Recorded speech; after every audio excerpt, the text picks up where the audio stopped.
देखो बच्चों, question number 6 में ये कह रहे हैं एक कोरियर पर्सन है, ठीक है, उसने क्या करा, वो कोरियर लेके जाता है अपने मर्चेंट को देने के लिए। तो वो 8 बजे निकलता है, फिर ये 9 AM 10 AM 11 12 नून। यहाँ पे तुम्हारा एक्स एक्सिस पे तुम्हारा टाइम है और वाई एक्सिस पे डिस्टेंस कवर्ड है कि उसने कितना डिस्टेंस कवर करा, ठीक है। पहला पार्ट है what is the scale taken for the time axis. Time axis पे क्या स्केल है। स्केल का मतलब क्या होता है बेटा कि हम पूरा 1 घंटा 2 घंटा हमने इस पेपर के ऊपर कैसे बनाया है ना। तो देखो कितने बॉक्स हैं, 1 2 3 4, 4 बॉक्सेस हैं, तो मतलब 4 यूनिट। ये कितने यहाँ पे तुम्हारे पास 4 यूनिट को हमने किसकी इक्वल लिया है, 1 घंटे के। 8 AM से 9 AM है, तो हमने 4 यूनिट को 1 आवर के इक्वल लिया है, ठीक है, क्लियर है। इसको बोलते हैं हम स्केल। बी पार्ट है how much time did the person take for the travel. उसको पूरा कितना टाइम लगा। तो देखो 8 बजे चला और कहाँ कितने बजे, देखो 11 और 12 के बीच में। यहाँ पे क्या टाइम है, यहाँ अपने डेस्टिनेशन पे पहुँच गया। तो ये क्या हो रहा है, 11:30 हो रहा है। तो ये देखो 8 बजे से लेकर 11:30 तक कितना टाइम लगा उसको, मतलब उसको लगा 3.5 आवर्स, ठीक है। उसको टोटल टाइम कितना लग रहा है बच्चों, 3.5 घंटे लग रहे हैं। सी पार्ट है how far is the place of the merchant from the town. उस बंदे जहाँ तक पहुँचा है वो टाउन से, वो कितनी दूर है। तो देखो 0 किलोमीटर से स्टार्ट करा, कितना जा रहा है, 22 किलोमीटर। लास्ट 22 किलोमीटर्स है, यहाँ पे वो पहुँच गया अपने मर्चेंट के पास।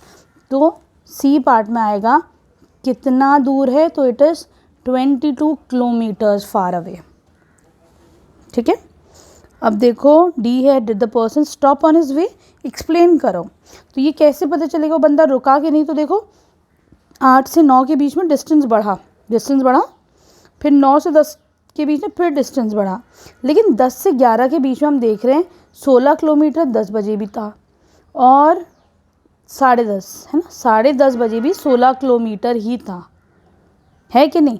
तो इसका मतलब ये बंदा रुका रहा 10 से 10:30 के बीच में, ठीक है, सही है। तो तुम कहोगे yes the person stopped on his way, yes the person stopped, ठीक है।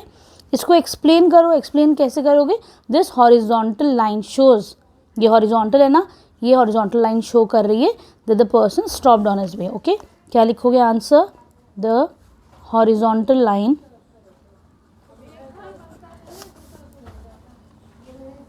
shows that he stopped on his way,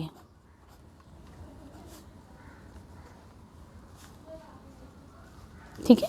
the horizontal line on the x axis भी कह सकते हो, अलॉन्ग द एक्स एक्सिस, ठीक है, अलॉन्ग द एक्स एक्सिस, या सिर्फ हॉरिजॉन्टल लाइन भी लिख सकते हो, ठीक है। ई पार्ट पे आ जाओ। During which period did he ride the fastest. ये कैसे पता चलेगा बच्चों कि उसने सबसे तेज़ी कब चला है, वो हमें पता चलता है डिस्टेंस टाइम ग्राफ के स्लोप से। स्लोप क्या होता है, जो टेढ़ापन होता है ना उसको स्लोप बोलते हैं। देखो जितना ज़्यादा टेढ़ा होगा उतनी ज़्यादा उसकी स्पीड होगी। तो ये देखो बच्चों कि यहाँ पर हमें 8 से 9 के बीच में सबसे ज़्यादा टिल्ट नज़र आ रहा है। टिल्ट क्या होता है, इसको बोलते हैं स्लोप, ये जो स्पीड बताती है, ठीक है।